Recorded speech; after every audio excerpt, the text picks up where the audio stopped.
ಎಲ್ರಿಗೂ ನಮಸ್ಕಾರ. ನೀವು ನೋಡ್ತಾ ಇದ್ದೀರಾ ಸುದ್ದಿ ಸಮಯ ನ್ಯೂಸ್ ಚಾನಲ್. ಇದು ಲೋಕಲ್ ಎಕ್ಸ್ಪ್ರೆಸ್. ನಾನು ಮಹರ್ದೂರ್ ಕುಳಿಗಿ. ಮತ್ತೆ ಒಂದಿಷ್ಟು ಹೊಸ ಹೊಸ ಸುದ್ದಿಗಳನ್ನ ತೆಗೆದುಕೊಂಡು ನಾವು ನಿಮ್ಮ ಮುಂದೆ ಬರ್ತಾ ಇದ್ದೀವಿ. ಈ ದಿನದ ಪ್ರಮುಖ ಹೆಡ್ಲೈನ್ಸ್ಗಳನ್ನ ನೋಡ್ಕೊಂಡು ಬರೋಣ.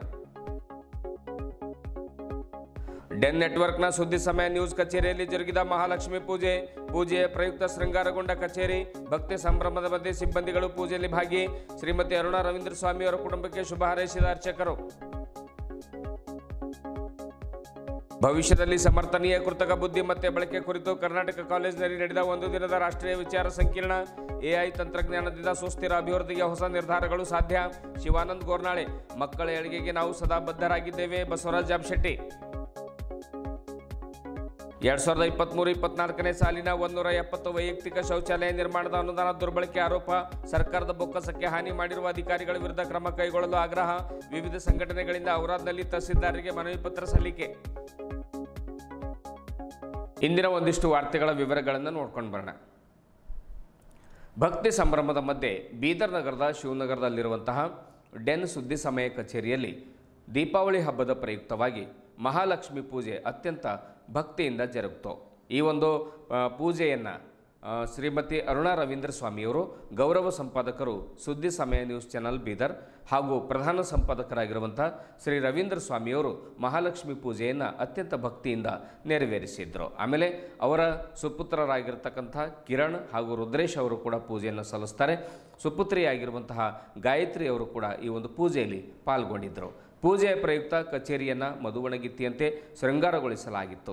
ರಂಗೋಲಿ ಹಾಗೂ ಪುಷ್ಪಾಲಂಕಾರ ಸಭಿಕರ ಗಮನ ಸೆಳೆಯುವಂತಿತ್ತು. ಈ ಪೂಜಾ ಕಾರ್ಯಕ್ರಮದಲ್ಲಿ ಡೆನ್ ಕಚೇರಿಯ ಎಲ್ಲ ಸಿಬ್ಬಂದಿ ವರ್ಗದವರು ಹಾಗೂ ಏರ್ಟೆಲ್ ಎಕ್ಸ್ಟ್ರೀಮ್ ಫೈಬರ್ನ ಸಿಬ್ಬಂದಿ ವರ್ಗದವರು ಪಾಲ್ಗೊಂಡಿದ್ದರು. ಪೂಜಾ ಸಮಾರಂಭದ ಕೊನೆಯಲ್ಲಿ ಸಭಿಕರಿಗೆ ಮಹಾಪ್ರಸಾದದ ವ್ಯವಸ್ಥೆ ಕೂಡ ಮಾಡಲಾಗಿತ್ತು. ಮಹಾಲಕ್ಷ್ಮಿ ಮಾತೆಯ ದರ್ಶನವನ್ನು ಪಡೆದು ಪ್ರಸಾದವನ್ನು ವಿತರಣೆ ಮಾಡಲಾಯಿತು. ಇದೇ ವೇಳೆ ಡಾಕ್ಟರ್ ಸಪ್ನಾ ಹಾಗೂ ಡಾಕ್ಟರ್ ಬ್ರಹ್ಮಾನಂದ ಸ್ವಾಮಿ ದಂಪತಿಗಳು ಕೂಡ ತಮ್ಮ ಒಂದು ಸಾಯಿ ಕಿರಣ ಆಸ್ಪತ್ರೆಯಲ್ಲಿ ದೀಪಾವಳಿ ಹಬ್ಬದ ಪ್ರಯುಕ್ತ ವಿಶೇಷ ಮಹಾಲಕ್ಷ್ಮಿ ಪೂಜೆಯನ್ನು ನೆರವೇರಿಸಿದರು. ಡಾಕ್ಟರ್ ಬ್ರಹ್ಮಾನಂದ ಸ್ವಾಮಿಯವರು ರವೀಂದ್ರ ಸ್ವಾಮಿಯವರ ಸಹೋದರರಾಗಿದ್ದು, ಅವರ ಪೂಜ್ಯ ತೀರ್ಥರೂಪ ತಂದೆಯವರಾದ ಶ್ರೀ ಕಲ್ಲಯ್ಯ ಸ್ವಾಮಿಯವರು ಕೂಡ ಪೂಜಾ ಕಾರ್ಯಕ್ರಮದಲ್ಲಿ ಪಾಲ್ಗೊಂಡು ಶುಭಾಶೀರ್ವಾದವನ್ನು ಮಾಡಿದರು. ಈ ಕುರಿತು ಮಾತನಾಡಿರುವಂತಹ ಅರ್ಚಕರಾದ ನಾಗರಾಜ್ ಸ್ವಾಮಿಯವರು, ಇಂದು ಡೆನ್ ಸುದ್ದಿ ಸಮಯ ಕಚೇರಿಯಲ್ಲಿ ಮಹಾಲಕ್ಷ್ಮಿ ಪೂಜೆ ಕಾರ್ಯಕ್ರಮ ಅತ್ಯಂತ ಭಕ್ತಿಯಿಂದ ನೆರವೇರಿಸಲಾಗಿದ್ದು, ಈ ಕಚೇರಿಯ ಮಾಲೀಕರಾದ ಶ್ರೀ ರವೀಂದ್ರ ಸ್ವಾಮಿಯವರ ಕುಟುಂಬ ವರ್ಗದವರಿಗೆ ಭಗವಂತ ಆಯುಷ್ಯ ಆರೋಗ್ಯವನ್ನು ನೀಡಿ ಕಾಪಾಡಲಿ, ಎಲ್ಲರಿಗೂ ದೀಪಾವಳಿ ಹಬ್ಬದ ಶುಭಾಶಯಗಳು ಎನ್ನುವಂತಹ ಒಂದು ಶುಭಾಶಯಗಳನ್ನು ಅವರು ಕೋರಿದರು. ಪೂಜಾ ಕಾರ್ಯಕ್ರಮದಲ್ಲಿ ಸಿಬ್ಬಂದಿಗಳಾದ ಪ್ರಕಾಶ್ ಹಮ್ಮ, ಪ್ರಭು ಸ್ವಾಮಿ, ಪ್ರಜ್ವಲ್, ಅನಿಲ್ ನಾಸೆ ಗಾದ್ಗಿ, ಚಂದು ಸ್ವಾಮಿ, ಸುಶೀಲ್ ಸ್ವಾಮಿ, ಶಿವ ಯದ್ಲಾಪುರ್, ಮುಲ್ತಾನಿ, ಸಾಯಿ ಬಡಿವಾಳ್ ಸೇರಿದಂತೆ ಸುರೇಶ್ ಸೇರಿದಂತೆ ಇನ್ನು ಹಲವರು ಉಪಸ್ಥಿತರಿದ್ದರು.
ಶ್ರೀ ಗುರುಭ್ಯೋ ನಮಃ. ಸರ್ವಮಂಗಳ ಮಾಂಗಲ್ಯೆ ಶಿವೆ ಸರ್ವಾರ್ಥ ಸಾಧಿಕೆ ಶರಣ್ಯೆ ತ್ರ್ಯಂಬಕೆ ದೇವಿ ನಾರಾಯಣಿ ನಮೋಸ್ತುತೆ.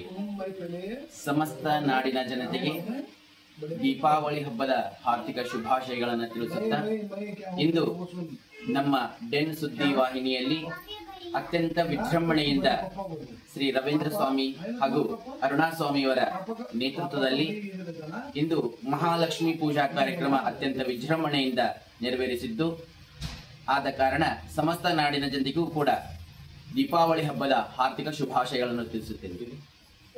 ತಮ್ಮ ಹೆಸರು? ನಾಗರಾಜ್ ಸ್ವಾಮಿ.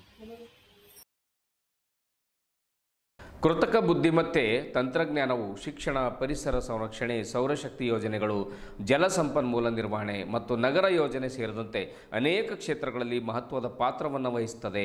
ಭವಿಷ್ಯದಲ್ಲಿ ಕಡಿಮೆ ಸಂಪನ್ಮೂಲ ಬಳಕೆಯೊಂದಿಗೆ ತ್ವರಿತ ಮತ್ತು ಪರಿಣಾಮಕಾರಿ ನಿರ್ಧಾರಗಳನ್ನು ಕೈಗೊಳ್ಳಲು AI ತಂತ್ರಜ್ಞಾನ ನೆರವಾಗಲಿದೆ ಎಂದು ರಾಣಿ ಚೆನ್ನಮ್ಮ ವಿಶ್ವವಿದ್ಯಾಲಯದ ಕಂಪ್ಯೂಟರ್ ಸೈನ್ಸ್ ವಿಭಾಗದ ಪ್ರಾಧ್ಯಾಪಕರಾಗಿರುವಂತಹ ಶಿವಾನಂದ್ ಎಸ್ ಗೋರ್ನಾಳೆ ಹೇಳಿದರು. ಅವರು ಬೀದರ್ನ ಕರ್ನಾಟಕ ಕಾಲೇಜಿನ ಸಭಾಂಗಣದಲ್ಲಿ ನಡೆದಿರುವಂತಹ ಸುಸ್ಥಿರ ಅಭಿವೃದ್ಧಿ ಮತ್ತು ಆಂತರಿಕ ಭವಿಷ್ಯಕ್ಕಾಗಿ AI ತಂತ್ರಜ್ಞಾನ ವಿಷಯದ 2 ದಿನಗಳ ಒಂದು ರಾಷ್ಟ್ರೀಯ ಸಮ್ಮೇಳನವನ್ನು ಉದ್ಘಾಟಿಸಿ ಅವರು ಮಾತನಾಡುತ್ತಾರೆ. ಈ ಸಮ್ಮೇಳನವನ್ನು ಕರ್ನಾಟಕ ಕಾಲೇಜಿನ ಕಂಪ್ಯೂಟರ್ ಸೈನ್ಸ್ ವಿಭಾಗ ಮತ್ತು ಅಖಿಲ ಭಾರತ ತಾಂತ್ರಿಕ ಶಿಕ್ಷಣ ಮಂಡಳಿ ಒಂದು ವಾಣಿ ಉಪಕ್ರಮದಡಿಯಲ್ಲಿ ಕಾರ್ಯಕ್ರಮ ಆಯೋಜನೆ ಮಾಡಲಾಗಿತ್ತು. ವಿಶ್ವಸಂಸ್ಥೆಯ ಸುಸ್ಥಿರ ಅಭಿವೃದ್ಧಿಗೆ 17 ಗುರಿಗಳನ್ನು ನಿಗದಿಪಡಿಸಿದ್ದು, ಅದರಲ್ಲಿ ಗುಣಮಟ್ಟದ ಶಿಕ್ಷಣ ನೀಡುವುದು ಪ್ರಮುಖ ಗುರಿಯಾಗಿದೆ. ಕರ್ನಾಟಕ ರಾಷ್ಟ್ರೀಯ ಶಿಕ್ಷಣ ಸಂಸ್ಥೆ ಈ ನಿಟ್ಟಿನಲ್ಲಿ ಅತ್ಯುತ್ತಮವಾಗಿ ಕಾರ್ಯನಿರ್ವಹಿಸ್ತಾ ಇದೆ ಎಂದು ಗೋರ್ನಾಳೆಯವರು ಹೇಳಿದರು. ಸಂಸ್ಥೆಯ ಅಧ್ಯಕ್ಷ ಬಸವರಾಜ್ ಜಾಬಶೆಟ್ಟಿ ಮಾತನಾಡಿ, ಗುಣಮಟ್ಟದ ಶಿಕ್ಷಣ ನೀಡುವುದು ಸುಸ್ಥಿರ ಅಭಿವೃದ್ಧಿಯ ಪ್ರಮುಖ ಅಂಗವಾಗಿದೆ ಎಂದು ಹೇಳಿದರು.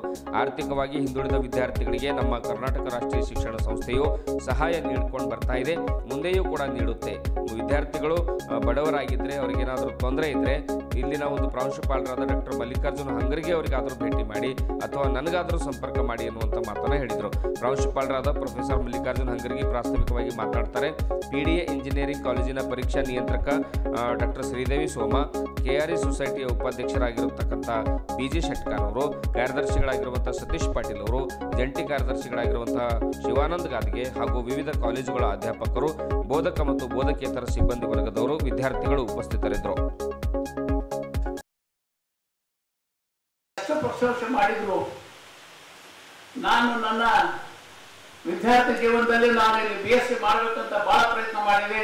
ಆದ್ರೆ ನನಗೆ ಅಡ್ಮಿಷನ್ ತಗೊಳ್ಳಿಕ್ಕೆ ಆಗಿಲ್ಲ, ಏನೋ ಒಂದು ಹಣಕಾಸಿನ ತೊಂದರೆಯಿಂದ ಅನ್ನುವಂಥ ಮಾತು ಹೇಳಿದ್ರು. ಅದು ನಿಜವಾಗಿ ನಮಗೂ ಕೂಡ ಬಹಳ ದುಃಖದ ಸಂಗತಿ. ಅವಾಗ ಮೋಸ್ಟ್ಲಿ ಅದು ಯಾಕೆ ಮ್ಯಾನೇಜ್ಮೆಂಟ್ ನಾಲೆಜ್ ಕೊಡ್ಲಿಕ್ಕಿಲ್ಲ, ಇಲ್ಲಾಂದ್ರೆ ನಿಮ್ಮಂಥ ವಿದ್ಯಾರ್ಥಿಗಳಿಗೆ ನಾವೆಂದೂ ಕಳ್ಕೊಳ್ಳಿಕ್ಕೆ ತಯಾರಿಲ್ಲ. ಯಾವತ್ತೂ ಯಾರೇ ಆಗಲಿ ಇದಕ್ಕೂ ಮುಂಚೆನೂ ಹೇಳಿದ್ರಿ, ದುಡ್ಡಿನ ಸಲುವಾಗಿ ಎಜುಕೇಶನ್ ಮಾಡಿ ಆಗಲ್ಲ, ನಾವು ಬಿಲ್ಕುಲ್ ಇಲ್ಲಿ ನಿಂತು ಬಿಟ್ಟಿದ್ದೇವೆ, ಮುಗಿದೋಗ್ಯದ, ನಮ್ಗೆ ಆಗಲ್ಲ ಅಂದವ್ರು ಯಾರು ಇದ್ರೂ ಕೂಡ ನಮ್ಮ ಪ್ರಿನ್ಸಿಪಲ್ ಅವತ್ತು ಯಾರೇ ಪ್ರಿನ್ಸಿಪಲ್ ಇರಲಿ ಅವ್ರಿಗೆ ಭೇಟಿಯಾಗ್ರಿ, ಅವರು ನಾವು ಅಳವಡಿಸ್ಕೊಂಡಿದ್ದೇವೆ. ಇವನ್ ಮಕ್ಕಳಿಗೆ ಊಟದ ವ್ಯವಸ್ಥೆ ಕೂಡ ನಮ್ಮಲ್ಲಿಂದ ಫ್ರೀ ಆಗಿ ಅನ್ನಪೂರ್ಣ ಇದರಿಂದ ನಾವು ಊಟ ಅವ್ರಿಗೆ 5 ರೂಪಾಯಿ ತಗೊಂಡು 20 ರೂಪಾಯಿ ಊಟ ಕೊಡ್ತಾ ಇದ್ದೇವೆ ಅವ್ರಿಗೆ ದಿನ. ಅಂತವ್ 200ರಿಂದ 250 ವಿದ್ಯಾರ್ಥಿಗಳು ಇವತ್ತು ನಮ್ಮಲ್ಲಿ ಇದ್ದಾರೆ. ಗೊತ್ತಾರೆ, ಇಡೀ ಕಲ್ಯಾಣ ಕರ್ನಾಟಕದಲ್ಲಿ ನಮ್ದು ಒಂದೇ ಒಂದು ಕಾಲೇಜಿನಲ್ಲಿ ಈ ರೀತಿ ಫೆಸಿಲಿಟಿ ಇದೆ ಅಂತ ನಾನು ಬಹಳ ಗರ್ವದಿಂದ ನಾನು ಹೇಳಲಿಕ್ಕೆ ಪ್ರಯತ್ನ ಮಾಡ್ತೀನಿ.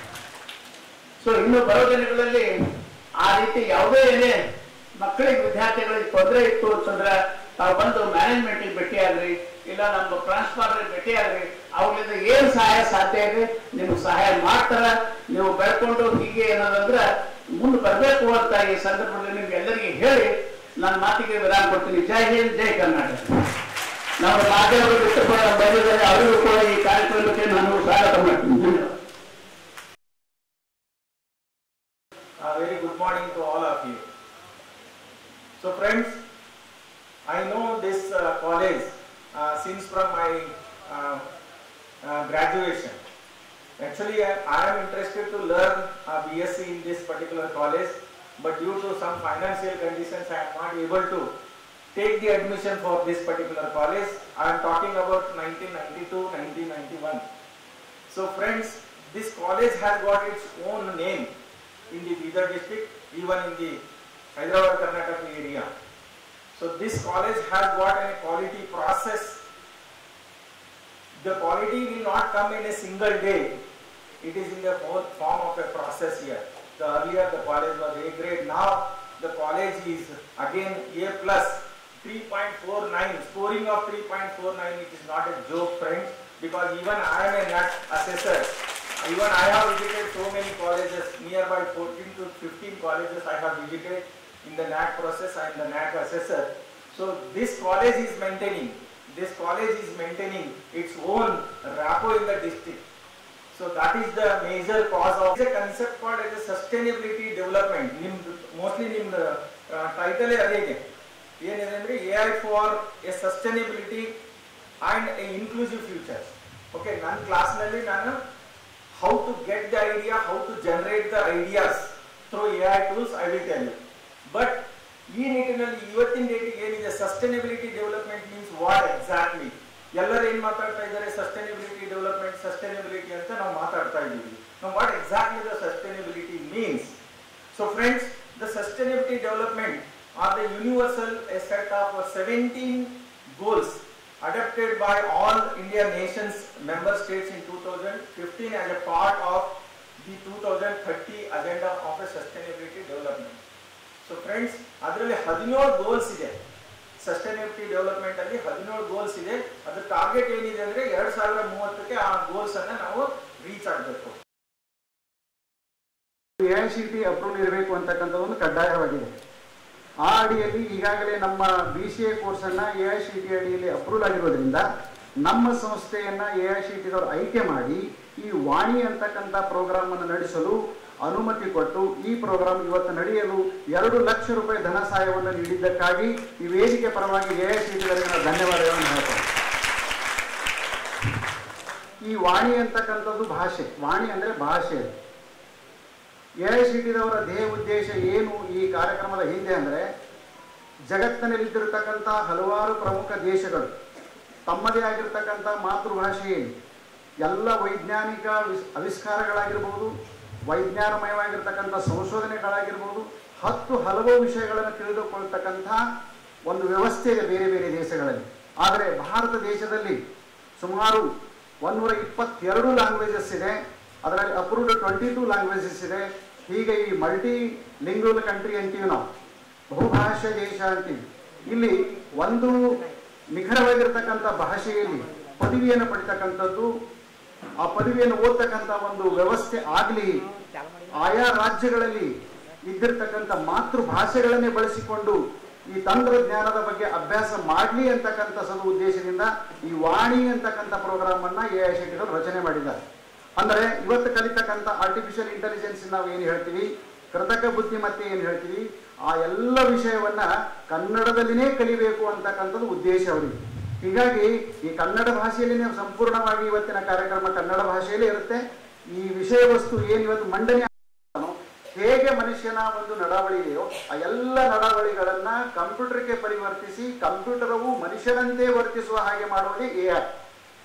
ಇದೇ ಇದರ ಉದ್ದೇಶ. ಹೀಗಾಗಿ ರೋಬೋಟ್ಸ್ಗಳು ಈಗಾಗಲೇ ಬಂದಿದೆ, ಅನೇಕ ಥರದ ಇನ್ವೆನ್ಷನ್ಸ್ಗಳು ನಡೆದಿದೆ. ಆದರೆ ಇಲ್ಲಿ ಹಲವಾರು ತೊಂದರೆಗಳನ್ನು ಉಂಟು. ಆ ಎಲ್ಲರ ಬಗ್ಗೆ ಮೆರಿಟ್ಸ್ ಆ್ಯಂಡ್ ಡಿಮೆರಿಟ್ಸ್ ಎಲ್ಲವೂ ಕೂಲಂಕುಷವಾಗಿ ಚರ್ಚೆ ಮಾಡತಕ್ಕಂಥ ವಿಷಯ ಇವತ್ತಿಂದು. ಈ ಕಾರ್ಯಕ್ರಮಕ್ಕೆ ನಮಗೆ 2 ಲಕ್ಷ ರೂಪಾಯಿ ಧನ ಸಂದಾಯ ಮಾಡಿ ಎಲ್ಲ ಈ ಜಿಲ್ಲೆಯಲ್ಲಿ ಇದ್ದಿರ್ತಕ್ಕಂಥ 156 ಮಕ್ಕಳು ಈಗಾಗಲೇ ರಿಜಿಸ್ಟ್ರೇಷನ್ ಮಾಡಿದ್ದಾರೆ ಸರ್. ವಿವಿಧ ಕಾಲೇಜುಗಳ ಮಕ್ಕಳಿದ್ದಾರೆ. 2 ದಿನ ಸುದೀರ್ಘವಾಗಿ ಈ ಕಾರ್ಯಕ್ರಮ ನಡೆಯಲಿದೆ. ಇವತ್ತು 4 ಟಾಕ್ಗಳಿವೆ. ಅದ 4 ಸೆಷನ್ಸ್ಗಳಾದ್ಮೇಲೆ ಪುನಃ ಒಂದು ಪೇಪರ್ ಪ್ರೆಸೆಂಟೇಷನ್. ಅನೇಕ ಜನ ಶಿಕ್ಷಕರು ಕನ್ನಡದಲ್ಲಿನೇ ಈ ಕೃತಕ ಬುದ್ಧಿಮತ್ತೆ ಬಗ್ಗೆ ಅನೇಕ ಥರದ ಪತ್ರಿಕೆಗಳನ್ನು ಬಂದಿವೆ. ಆ ಪತ್ರಿಕೆಗಳ ಬಗ್ಗೆನೂ ಕೂಡ ಮಧ್ಯಾಹ್ನದಲ್ಲಿ ಚರ್ಚೆ ಮಾಡೋದಿದೆ. ತದನಂತರ ನಾಳೆ ಬೆಂಗಳೂರಿನಿಂದ, ಬೇರೆ ಹೈದರಾಬಾದ್ನಿಂದ ಕೆಲವೊಬ್ಬರು ರಿಸೋರ್ಸ್ ಪರ್ಸನ್ ಬರುವವರಿದ್ದಾರೆ. ಅವರೂ ಕೂಡ ಈ ವಿಷಯ ಕುರಿತು ಕನ್ನಡದಲ್ಲಿ ವಿಸ್ತಾರವಾಗಿ ಚರ್ಚೆ ಮಾಡಲಿದ್ದಾರೆ. ಇದಕ್ಕೆ ಅವಕಾಶ ಮಾಡಿರ್ತಕ್ಕಂಥ ಆಡಳಿತ ಮಂಡಳಿಗೂ ನಾನು ಧನ್ಯವಾದಗಳು ಹೇಳ್ತೀನಿ. ಅವರ ಒಂದು ಸಹಾಯದಿಂದ ಈ ಕಾರ್ಯಕ್ರಮವನ್ನು ಅಚ್ಚುಕಟ್ಟಾಗಿ ಆಯೋಜನೆ ಮಾಡಿದರೆ ಧನ್ಯವಾದಗಳು. Thank you. 2023-24ನೇ ಸಾಲಿನ ಸ್ವಚ್ಛ ಭಾರತ್ ಮಿಷನ್ ಯೋಜನೆ ಅಡಿಯಲ್ಲಿ 170 ಶೌಚಾಲಯಗಳನ್ನು ನಿರ್ಮಾಣ ಮಾಡುವಲ್ಲಿ ಭಾರೀ ಅವ್ಯವಹಾರ ನಡೆದಿದೆ ಎಂದು ಆರೋಪಿಸಿ ಬೀದರ್ ಜಿಲ್ಲೆಯ ಔರಾದ್ ಪಟ್ಟಣದ ವಿವಿಧ ಸಂಘಟನೆಗಳ ಪ್ರಮುಖರು ತಹಸೀಲ್ದಾರ್ ಅವರಿಗೆ ಮನವಿ ಪತ್ರವನ್ನು ಸಲ್ಲಿಸುತ್ತಾರೆ. ವೈಯಕ್ತಿಕ ಶೌಚಾಲಯ, ಸಾರ್ವಜನಿಕ ಶೌಚಾಲಯ ನಿರ್ಮಾಣಕ್ಕಾಗಿ ಸರ್ಕಾರ ಮಂಜೂರಾತಿ ನೀಡಿದ ನಂತರವೂ ಕೂಡ ಸಾರ್ವಜನಿಕರಿಂದ ಮುಖ್ಯಾಧಿಕಾರಿಗಳು ಅರ್ಜಿಗಳನ್ನು ಪಡ್ಕೊಂಡು ನಂತರ ಇಲ್ಲ ಸಲ್ಲದ ಒಂದು ಕುಂಟು ನೆಪಗಳನ್ನು ಹೇಳುತ್ತಾ ಫಲಾನುಭವಿಗಳಿಗೆ ಯೋಜನೆಯಿಂದ ವಂಚಿತ ಕಲುಷಿತಗೊಳಿಸುವ ಪ್ರಯತ್ನ ಮಾಡ್ತಾ ಇದ್ದಾರೆ ಎಂದು ಶಿವಾಜಿ ರಾಠೋಡ್ ಆರೋಪ ಮಾಡಿದ್ದಾರೆ. ಈ ಕುರಿತು ಕೂಲಂಕುಷವಾಗಿ ಪರಿಶೀಲಿಸಿ ತಪ್ಪಿತಸ್ಥ ಅಧಿಕಾರಿಗಳಿಗೆ ಅಂದರೆ ಕೂಡಲೇ ಅಮಾನತುಗೊಳಿಸಬೇಕು, ಇಲ್ಲದೇ ಇದ್ದರೆ ಅಧಿಕಾರಿಗಳ ಹಾಗೂ ಸರ್ಕಾರದ ವಿರುದ್ಧ ಧರಣಿ ಪ್ರತಿಭಟನೆಯನ್ನು ಮಾಡ್ತೇವೆ ಎನ್ನುವಂಥ ಎಚ್ಚರಿಕೆಯನ್ನು ಅವರು ನೀಡುತ್ತಾರೆ. ಔರಾದ್ ಪಟ್ಟಣ ಪಂಚಾಯತ್ ವತಿಯಿಂದ ಏನು 170 ಶೌಚಾಲಯಗಳ ನಿರ್ಮಾಣ ಮಾಡಲಿಕ್ಕೆ ಸರ್ಕಾರ ಒಂದು ಅನುದಾನವನ್ನು ಬಿಡುಗಡೆ ಮಾಡಿತ್ತು. ಆ ಒಂದು ಅನುದಾನದಲ್ಲಿ ಭಾರಿ ಗೋಲ್ಮಾಲ್ ನಡೆದಿದೆ. ಬಡವರಿಗೆ ಅಂದರೆ ನಿಜವಾದ ಫಲಾನುಭವಿಗಳಿಗೆ ಯಾವುದೇ ರೀತಿಯ ಒಂದು ಯೋಜನೆಯ ಸಹಕಾರ ಸಿಗ್ತಾ ಇಲ್ಲ, ಅವು ಮನೆಗಳಿಗೆ ಮುಟ್ತಾ ಇಲ್ಲ ಅನ್ನುವಂಥದ್ದು ಅವರು ಮಾಡುವಂಥ ಪ್ರಮುಖ ಆರೋಪ. ದಲಿತ ಸೇನಾ ತಾಲೂಕಾಧ್ಯಕ್ಷ ಸುನಿಲ್ ಮಿತ್ರ ಮಾತನಾಡಿ, ಔರಾದ್ ಪಟ್ಟಣದಲ್ಲಿ ಅಧಿಕಾರಿಗಳು ಬೇಜವಾಬ್ದಾರಿತನದಿಂದ ವರ್ತಿಸ್ತಾ ಇದ್ದಾರೆ. ಸರ್ಕಾರದ ಯಾವುದೇ ಯೋಜನೆಗಳು ಜನರಿಗೆ ತಲುಪ್ತಾ ಇಲ್ಲ. ಗುತ್ತಿಗೆದಾರರ ಜೇಬಿಗೆ ಒಂದು ಅನುದಾನ ಹೋಗ್ತಾ ಇದೆ ಎಂದು ಆರೋಪ ಮಾಡಿದರು. ಈ ಅನುದಾನ ದುರ್ಬಳಕೆ ನಿಲ್ಲಬೇಕು, ಇಲ್ಲದೇ ಇದ್ದರೆ ಹೋರಾಟ ಮಾಡಲಾಗುವುದು ಎಂದು ತಿಳಿಸಿದರು. ಇದೇ ವೇಳೆ ಪ್ರಮುಖರಾದ ಶಿವಾಜಿ ಚೌಹಾಣ್, ಭೀಮ್ ಪವರ್, ಸುಧಾಕರ್ ರಾಠೋಡ್, ಮಾರುತಿ ಜಾಧವ್, ಶಾರುಭಾಯ್ ರಾಠೋಡ್, ರಾಜು ರಾಠೋಡ್ ಸೇರಿದಂತೆ ಹಲವರು ಉಪಸ್ಥಿತರಿದ್ದರು. ಶಾಸಕ ಪ್ರಭು ಚೌಹಾಣ್ ಅವರು ಪ್ರತಿನಿಧಿಸುವಂತಹ ಔರಾದ್ ಪಟ್ಟಣದಲ್ಲಿ ಪಟ್ಟಣ ಪಂಚಾಯತಿ ಅಧಿಕಾರಿಗಳಿಗೆ ಹಿಡಿತವೇ ಇಲ್ಲದಂತಾಗಿದೆ. ಅಧಿಕಾರಿಗಳು ಒಂದಿಲ್ಲ ಒಂದು ರೀತಿಯಲ್ಲಿ ಸರ್ಕಾರದ ಅನುದಾನವನ್ನು ಹಣ ದುರ್ಬಳಕೆ ಮಾಡಿಕೊಳ್ತಾ ಇದ್ದಾರೆ ಎಂದು ಖುದ್ದು ಸದಸ್ಯರು ಹಾಗೂ ವಿವಿಧ ದಲಿತ ಪರ ಸಂಘಟನೆಗಳು ಪ್ರಮುಖರು ಒತ್ತಾಯ ಮಾಡುತ್ತಲೇ ಬರ್ತಾ ಇದ್ದಾರೆ. ವೈಯಕ್ತಿಕ ಹಾಗೂ ಸಾರ್ವಜನಿಕ ಶೌಚಾಲಯ ನಿರ್ಮಾಣದ ಅನುದಾನದಲ್ಲಿ ನಡೆದಿರುವಂತಹ ಗೋಲ್ಮಾಲನ್ನು ತನಿಖೆ ಮಾಡಿಸಬೇಕು, ಅದನ್ನು ಸದ್ಬಳಕೆ ಮಾಡಿಕೊಡಬೇಕು ಎಂಬುದು ಸಂಘಟನೆಗಳ ಪ್ರಮುಖರ ಆಗ್ರಹವಾಗಿದೆ. औराद नगर में 2023 ऑलरेडी 170 टारगेट था लोगों को टॉयलेट देना बोल के, वो टारगेट अब तक अचीव नहीं किए. फंड था, सभी था, सार्वजनिक शौचालय, समुदाय शौचालय, ये सभी बनना बोल के है. ऑलरेडी डीसी मैडम का ऑर्डर है, फिर भी इम्प्लीमेंट नहीं हुआ. यहाँ पे पूरा भ्रष्टाचार हुआ है. और मैं निवेदन करना चाहता हूँ, तहसीलदार को भी निवेदन दिए हम लोग, और डीसी मैडम को भी मैं निवेदन करना चाहूँ कि औराद नगर में आके स्पॉट वेरीफाई करे और पूरा जो दोषी है उनको सख्त से सख्त कार्रवाई करी जाए. ये मेरी मांग है. आपका नाम? मेरा नाम शिवाजी लक्ष्मण राठौड़, पटम पंचायत मेंबर औराद. ಔರಾದ್ ಪಟ್ಟಣದಲ್ಲಿ ಆಗುತ್ತಿರುವ ಪಟ್ಟಣ ಪಂಚಾಯತಿಯ ಅವ್ಯವಹಾರಗಳನ್ನು ಮಾನ್ಯ ತಹಸೀಲ್ದಾರ್ ಅವರಿಗೆ ನಾವು ಮನವಿ ಪತ್ರವನ್ನು ನೀಡಿದ್ದೇವೆ. ಏನಂದ್ರಪ್ಪ, ಇವತ್ತು 2023-24ನೇ ಸಾಲಿನಲ್ಲಿ ಆಗಿರುವಂತಹ ಭಾರತ್ ಸ್ವಚ್ಛ ಭಾರತ್ ಏಕ್ತಾ ಮಿಷನ್ನಲ್ಲಿ ಒಂದು ಅನುದಾನ 170 ಶೌಚಾಲಯವನ್ನು ಔರಾದ್ ಪಟ್ಟಣಕ್ಕೆ ಮಂಜೂರಾಗಿರುತ್ತವೆ. ಸುಮಾರು 2 ವರ್ಷ ಕಳೆದರೂ ಕೂಡ ಇಲ್ಲಿವರೆಗೆ ಒಂದು ಸಾರ್ವಜನಿಕರಿಗೆ ನೀಡಬೇಕಾದ ಹಣ ನಮ್ಮ ಔರಾದ್ಗೆ ಬಂದಿರಬಹುದು. ಅದರಲ್ಲಿ ಯಾವುದೂ ಕೂಡ ಔರಾದ್ ಅಭಿವೃದ್ಧಿಗೆ ಯಾವುದೂ ಕೆಲಸ ಅಮೌಂಟು ಅನುದಾನ ಇಲ್ಲಿವರೆಗೆ ಬಳಸ್ಕೊಂಡಿಲ್ಲ. ಎಲ್ಲ ಅವರ ಗುತ್ತಿಗೆದಾರ ಜೇಬಿಗೆ ಹಾಗೂ ಅಧಿಕಾರಿಗಳ ಜೇಬಿಗೆ ಹೋಗಿದೆ ಅಂತೇಳಿ ನಾವು ಇವತ್ತು ಈ ಮಾಧ್ಯಮದ ಮುಖಾಂತರ ಆಕ್ರೋಶವನ್ನು ವ್ಯಕ್ತಪಡಿಸ್ತೇವೆ. ಈ ಒಂದು ಸ್ಕೀಮ್ನಲ್ಲಿ ಕೆಲವೊಂದು ಸ್ಕೀಮ್ಗಳು ಸಾರ್ವಜನಿಕ ಶೌಚಾಲಯಗಳಾಗಿ ನಿರ್ಮಿಸಬೇಕಾಗಿತ್ತು. ಅವು ಕೂಡ ಎಲ್ಲಿದೋ ಯಾವುದೂ ಇಲ್ಲಿವರೆಗೆ ಔರಾದ್ ಪಟ್ಟಣದ ಜನರಿಗೆ ಯಾರಿಗೂ ಕೂಡ ಕಂಡು ಬಂದಿಲ್ಲ. ಈ ಒಂದು ಹೋರಾಟವನ್ನು ನಾವು ಇಲ್ಲಿಗೆ ನಿಲ್ಲಿಸೋದಿಲ್ಲ. ಈ ಶೌಚಾಲಯ ಸಾರ್ವಜನಿಕರಿಗೆ ನೀಡಬೇಕು. ಸಾರ್ವಜನಿಕ ಶೌಚಾಲಯ ಮೂಲಭೂತ ಸೌಕರ್ಯಗಳನ್ನು ಒದಗಿಸಬೇಕು ಪಟ್ಟಣ ಪಂಚಾಯತ್ ಅಧಿಕಾರಿಗಳು. ಇಲ್ಲವಾದಲ್ಲಿ ಮುಂಬರುವ ದಿನಗಳಲ್ಲಿ ಪಟ್ಟಣ ಪಂಚಾಯತಿಗೆ ಮುತ್ತಿಗೆ ಹಾಕಿ ನಾವು ಉಗ್ರವಾದ ಹೋರಾಟ ಮಾಡಲು ಸಿದ್ಧವಾಗಿದ್ದೇವೆ ಅಂತೇಳಿ ಈ ಸುದ್ದಿ ಮೂಲದ ಔರಾದ್ ಪಟ್ಟಣ ನಗರದಲ್ಲಿ ಆಗಿರುವಂಥ ಒಂದು ಘಟನೆ ಅಂದರೆ ಸಾರ್ವಜನಿಕ ಶೌಚಾಲಯ 2023 ಹಾಗೂ 24ನೇ ಇಸ್ವಿನಲ್ಲಿ ಆಗಿರುವಂಥ ಸ್ವಚ್ಛ ಭಾರತ ಮಿಷನ್ ಹಾಗೂ ಸಾರ್ವಜನಿಕ ಶೌಚಾಲಯ ಆ ಒಂದು ಕೆಲಸ ಮಾಡದೆ ಇಲ್ಲಿ ಇರ್ತಕ್ಕಂಥ ಅಧಿಕಾರಿಗಳು ಆ ಒಂದು ಎಲ್ಲ ಫಂಡು ತಮ್ಮ ದುರ್ಬಳಕೆ ಅಂದರೆ ಬೇರೆ ಕೆಲಸದಲ್ಲಿ ದುರ್ಬಳಕೆ ಮಾಡಿ ಆ ಒಂದು 170 ಏನು ಫಲಾನುಭವಿಗಳು ವಿಷಯದಲ್ಲಿ ಸ್ವಚ್ಛ ಭಾರತ ಮಿಷನ್ ಆಗಲಿ, ಸಾರ್ವಜನಿಕ ಟಾಯ್ಲೆಟ್ ಆಗಲಿ ಮತ್ತು ಈ ಜನರಿಗೆ ಆಗಿರೋ ನೊಂದಿಗೆ ಅತಿ ವೇಗದಲ್ಲಿ ಈ ಪ್ರೆಸ್ ಮುಖಾಂತರ ನಿಮ್ಮ ಈ ಒಂದು ಟಿ ವಿ ಮಾಧ್ಯಮ ಮುಖಾಂತರ ನಮಗೆ ನ್ಯಾಯ ಸಿಗುವಂತೆ ನೀವು ಮಾಡ್ತೀರಾ, ಈ ಒಂದು ನಮ್ಮದು ಪೋಸ್ಟ್ ಮುಂದಾಧಿಕಾರಿಗೆ ನೀವು ಕಳಿಸ್ತೀರಾ ಅಂತ ನಾವು ಭಾವಿಸುತ್ತಾ ಈ ಒಂದು ನ್ಯಾಯ ಸಿಗಬೇಕು, ಇಷ್ಟು ನಮ್ಮದು ಒಂದು ಅಭಿಪ್ರಾಯ ಇಟ್ಕೊಂಡು ನಾನು ಇನ್ನು ಮಾತಾಡ್ತಾ ಇದ್ದೀನಿ. ನನ್ನ ಹೆಸರು ಶಿವಾಜಿ ರಾಮಸಿಂಗ್ ಚೌಹಾಣ್, ನಾನು ಮಾಜಿ ಮೆಂಬರ್ ಇದ್ದೀನಿ. ಅದಕ್ಕೆ ನ್ಯಾಯಕ್ಕೋಸ್ಕರ ನಾವು ಸತತವಾಗಿ ಹೀಗೆ ಹೋರಾಡಬೇಕಂತೂ ನಾನು. ಇದುವರೆಗೂ ಸುದ್ದಿ ಕೊಟ್ಟಿರುವ ನಾನು ಮಹಾರ್ದು ಡಾಕುಳಿಗೆ ಮತ್ತೆ ಮುಂದಿನ ವಾರ್ತೆಗಳೊಂದಿಗೆ ಭೇಟಿಯಾಗೋಣ. ವಂದನೆಗಳು.